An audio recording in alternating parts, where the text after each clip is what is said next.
Salut tout le monde, c'est Charlotte Renard, vétérinaire conseil pour Direct Vet. Je suis ravie de vous retrouver aujourd'hui pour une nouvelle vidéo où je vais vous parler d'un jeu d'intelligence pour chiens qui s'appelle le tapis de fouille ou Snufflemat.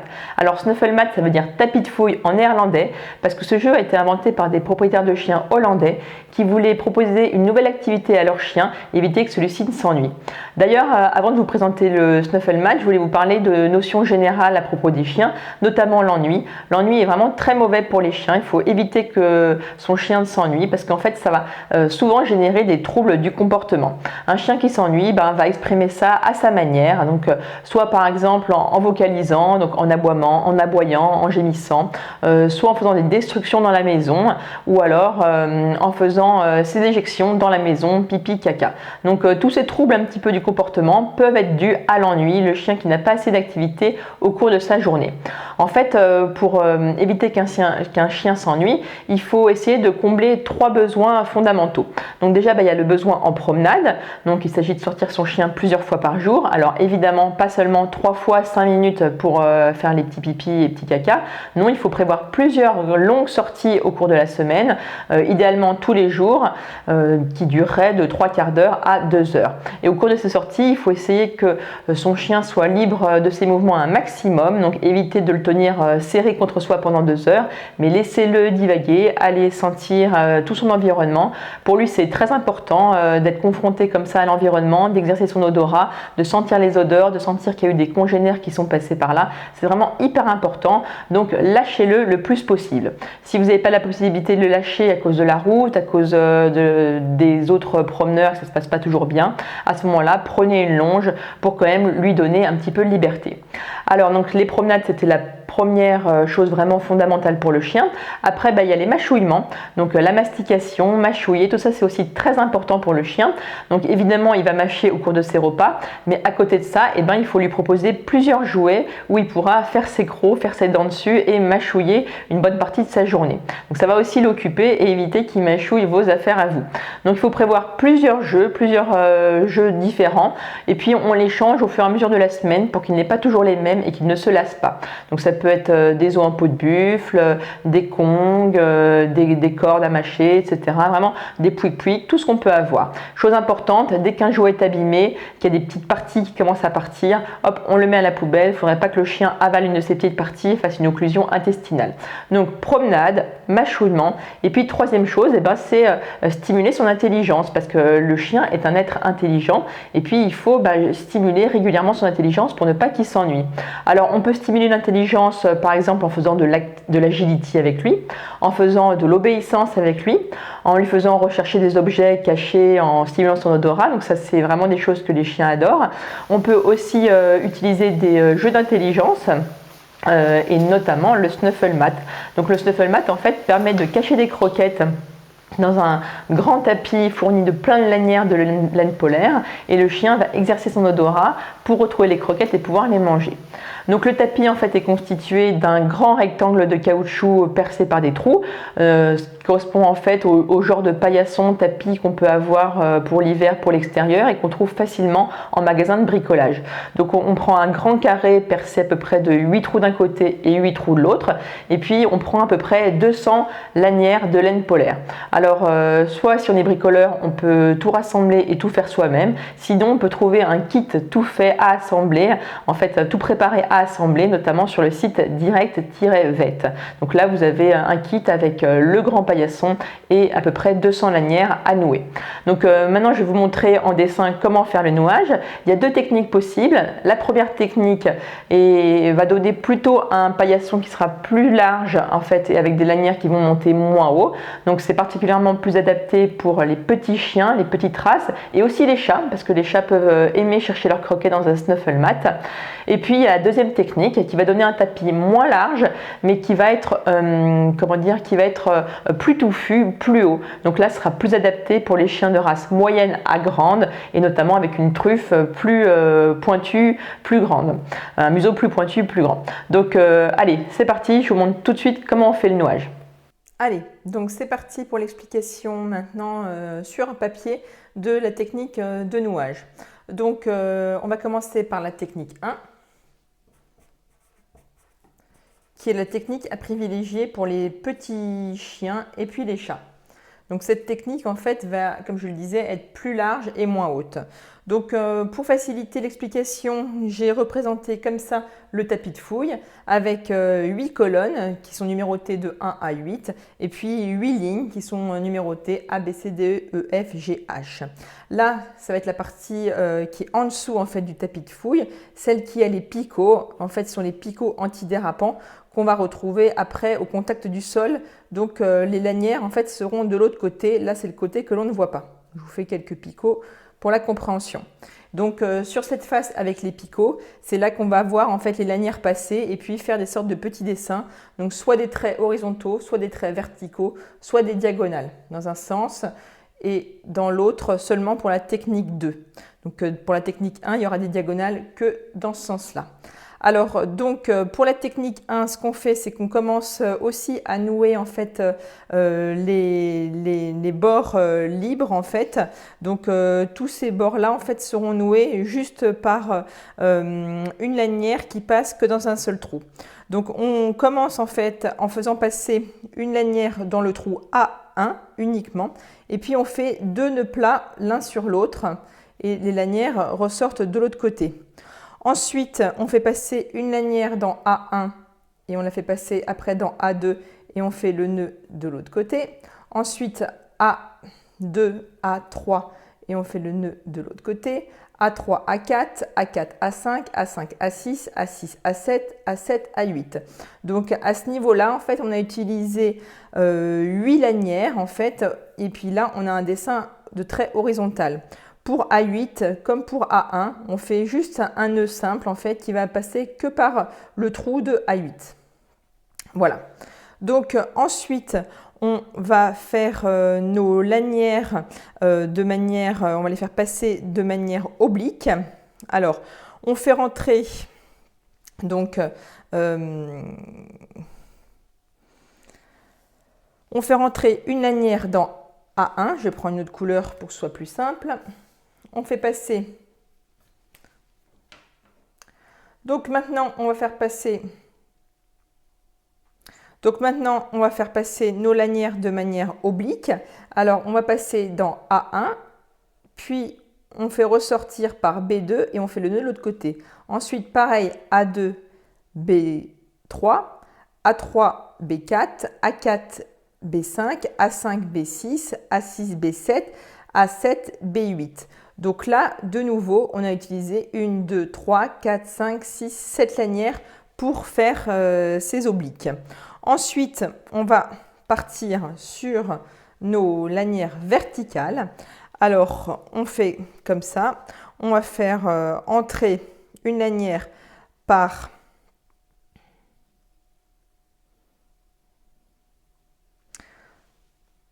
Donc maintenant, je prends le verre pour faire les lanières verticales. Alors, on fait rentrer donc de l'autre côté par A1, on fait ressortir par B1 et on va nouer sur l'autre face. Ensuite, pareil, A2, B2, A3, B3, A4, B4, A5, B5, A6, B6, A7, B7, A8, B8. Donc forcément, donc là, on noue de l'autre côté. Voilà. Ensuite, on va continuer exactement la même chose. Donc là, en fait, pour les verticales, on a encore utilisé 8 lanières. 1, 2, 3, 4, 5, 6, 7, 8. Alors, maintenant, on va recommencer la même chose avec la ligne B. Donc, on fait comme pour la ligne A, mais en partant de la ligne B. Donc, on va commencer par les lanières horizontales. Alors,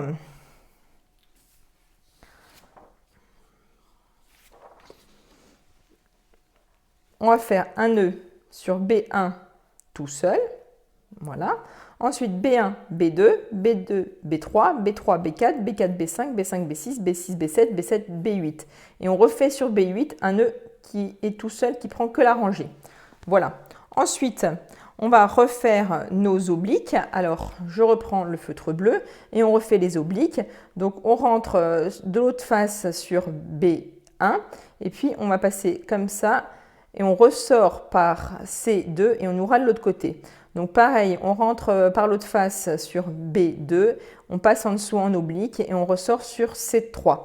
Et puis ainsi de suite, comme ça pour toutes nos obliques. Voilà, donc de nouveau, on a fait 1, 2, 3, 4, 5, 6, 7 obliques. Après, on va refaire les verticales. Donc, je reprends mon feutre vert et je vais vous faire les verticales. Donc, on fait B1, c'est 1, B2, c'est 2, B3, c'est 3, B4, c'est 4, B5, c'est 5, B6, c'est 6, B7, c'est 7, B8, c'est 8. Donc voilà, à chaque fois, donc, on passe par les deux trous et on noue sur l'autre face, celle qui n'a pas de picot. Une fois qu'on a fini la colonne, la rangée B, eh ben, on passe à la rangée C. Donc, rebelote. On passe une fois tout seul dans le trou C pour faire son nœud. Ensuite, on va faire un C1, C2, C2, C3, C3, C4, C4, C5, C5, C6, C6, C7, C7, C8. Et puis sur C8, pareil, on repasse que par C8 et on fait un nœud tout seul pour C8. Voilà, ensuite, de nouveau les obliques. Donc toujours oblique que dans un sens, dans ce sens-là. Alors, c'est parti pour C1, D2, C2, D3, C3, D4, C4, D5, C5, C6, D6, C6, D7, C7, D8 et voilà. Dernière couleur pour cette rangée C, on va faire les verticales. Alors, on fait du C1, D1, C2, D2, C3, D3, C4, D4, C5, D5, C6, D6, C7, D7, C8, D8. Donc on va vraiment voir par en dessous en fait les dessins horizontaux, diagonales et verticaux. Donc etc., etc., ainsi de suite.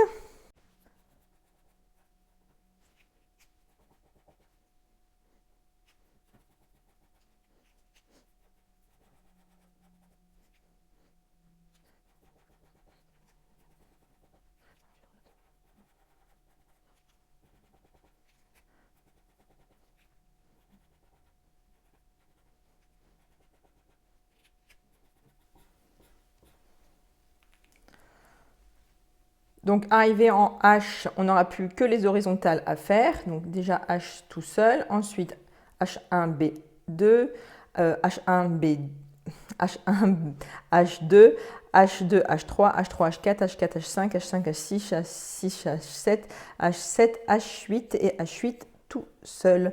Voilà, donc arrivé à ce stade, on a presque fini en fait. Il ne reste plus qu'à faire des nœuds simples autour de tous les trous ici qui n'ont pas eu de nœuds simples. Donc H1 en a déjà un, parce que c'est celui-là.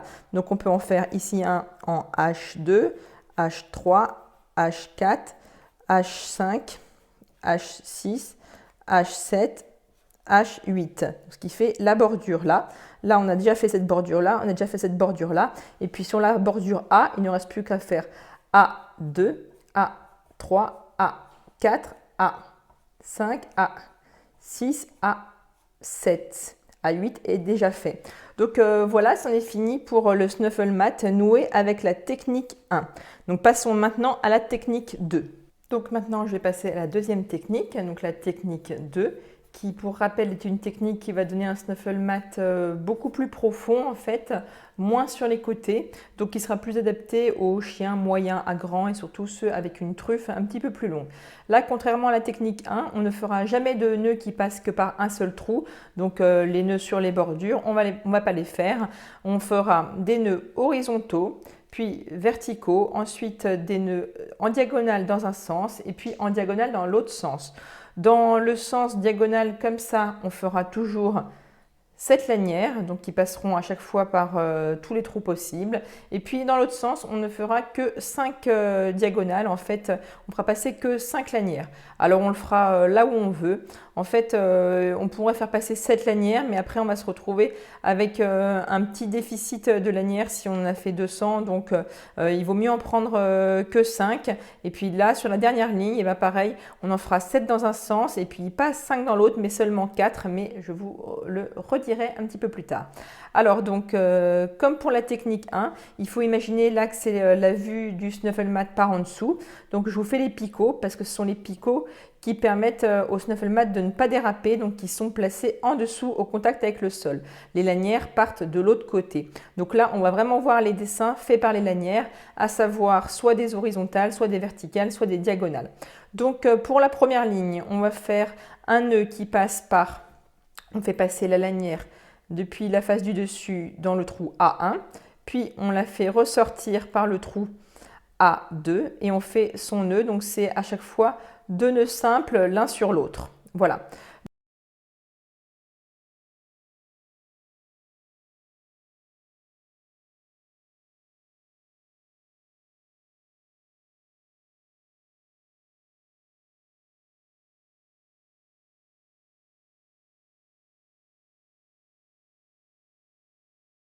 Donc, contrairement à la technique 1, je répète, pas de nœud tout seul qui ne passe que par A1. Ensuite, rebelote, on fait passer par l'autre face par le trou A2, on refait ressortir par le trou A3 et on fait 2 nœuds simples sur l'autre face. Ensuite, rebelote A3, A4, puis 2 nœuds simples, etc., etc. A4, A5, A5, A6, A6, A7, A7, A8. Donc là, on se retrouve avec 7 lanières qui ont été utilisées. 1, 2, 3, 4, 5, 6, 7. Et à chaque fois, ça fait un trait horizontal sur la vue du dessous avec les nœuds de l'autre côté. Donc maintenant, on va passer en vert aux diagonales. Alors, on fait une diagonale qui part de A1 et qui va à A2. On fait le nœud de l'autre côté. Ensuite, pareil, A2, B3, A3, B4, A4, B5, A5, B6, A6, B7, A7, B8. Donc là, on se retrouve avec 1, 2, 3, 4, 5, 6, 7 diagonales. Donc maintenant, on va faire nos diagonales de l'autre côté, ce qui va donner un aspect en croix. Alors, on va en faire 5 qu'on peut mettre là où on veut. Donc, par exemple, une là, une deuxième là, une troisième là, une quatrième là et une cinquième là.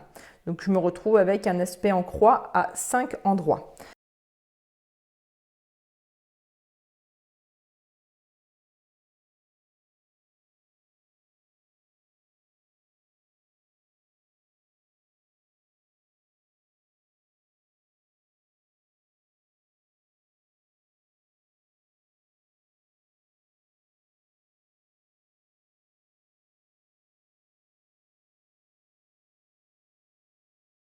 Donc maintenant, je vais faire mes verticales.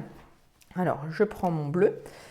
A1, B1, donc la lanière passe par l'autre face, donc dans A1, ressort par B1 et on fait le nœud sur l'autre face. Pareil, A2, B2, A3, B3, A4, B4, A5, B5, A6, B6, A7, B7, A8, B8, avec le nœud sur l'autre face.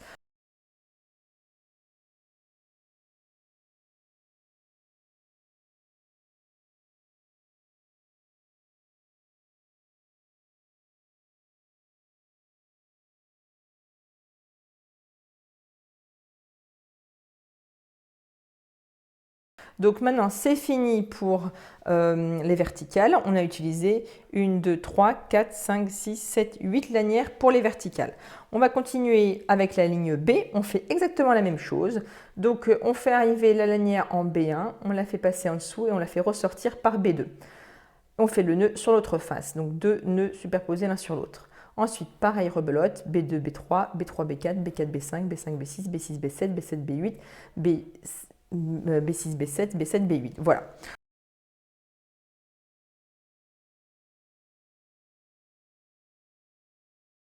Ensuite, mes diagonales, donc 7 dans ce sens-là. B1, C2, B2, C3, B3, C4, B4, C5, B5, C6, B6, C7, B7, C8. Donc là, j'en ai 7 et je vais en faire 5. Mettons C1, B2, C3, B4, C4, B5, C6, B7, C7, B8. Donc là, j'en ai placé 5 là où je voulais, peu importe. Ensuite, mes verticales, 1, 2, 3, 4, 5, 6, 7. Donc à chaque fois, on passe par l'autre face dans un trou, on ressort par l'autre trou et puis on fait le nœud sur la face qui n'a pas de picot. Donc on a fini la ligne B, on va s'attaquer à la ligne C, rebelote, je vais vous le faire en accéléré.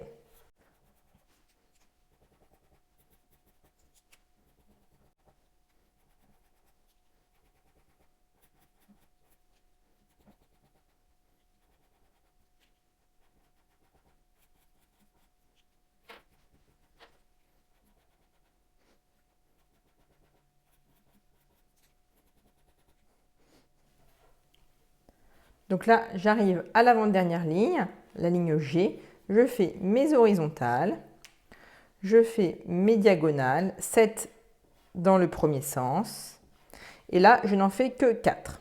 1, 2, 3, 4. Et puis, je finis avec mes verticales. Donc, à chaque fois, en passant par 2 trous et en nouant sur l'autre côté. Donc voilà, la technique 2 est maintenant terminée. Donc voilà, une fois que le nouage est terminé, votre chien va vraiment s'éclater parce que le Snuffle Mat, c'est un super jeu que les chiens en général adorent. Donc le nouage est un petit peu long, 1 heure à 1 heure et demie. N'hésitez pas à faire ça en famille un dimanche après-midi, ça peut être une activité sympa de bricolage. Ensuite, ce qui est important de savoir, c'est que le Snuffle Mat est un jeu d'intelligence, ce n'est pas un jouet. Donc il ne faut pas le laisser tout le temps à disposition du chien. Il ne faudrait pas que celui-ci vienne le détruire, le déchirer, tirer sur les lanières et en avaler. Donc vraiment, une fois que le chien a fini de jouer, qu'il a mangé toutes les croquettes, on range le Snuffle Mat dans un placard. D'ailleurs, en fait, au début, on commence les sessions avec simplement 5-10 croquettes qu'on met sur les lanières du dessus ou vraiment au premier étage en fait. Et comme ça va être assez facile pour le chien. Le chien sent les croquettes, les trouve, les mange, on le félicite et puis on range le Snuffle Mat. De cette manière, le chien comprend que ce n'est pas un jouet qui est tout le temps à sa disposition, qu'il doit utiliser son odorat pour retrouver les croquettes et que quand il les trouve, il est récompensé puisqu'il a le droit de manger les croquettes et puis vous le félicitez. Donc hop, tout de suite, on range le Snuffle Mat dès que c'est fini. Donc les premières sessions sont très courtes, elles durent moins d'1 minute, à peu près 30 secondes quand il a trouvé ses 5 croquettes et qu'il les a mangées, mais c'est important de faire comme ça. Après, on pourra rajouter plus de croquettes, sachant qu'on peut quasiment mettre, on peut mettre toute la gamelle, parce qu'on peut mettre 350 à 400 grammes de croquettes dans un Snuffle Mat, donc ce qui correspond à toute la gamelle, donc c'est vraiment pratique. Voilà, donc merci d'avoir suivi cette vidéo, j'espère que ça vous a plu. N'hésitez pas à mettre un pouce bleu juste en dessous si ça vous a plu et à vous abonner à la chaîne de Direct Vet pour ne pas rater les prochaines vidéos, démonstrations de produits et conseils vétos. Je vous dis à bientôt et en attendant, n'oubliez pas, les animaux sont notre équilibre, alors protégeons-les. Ciao!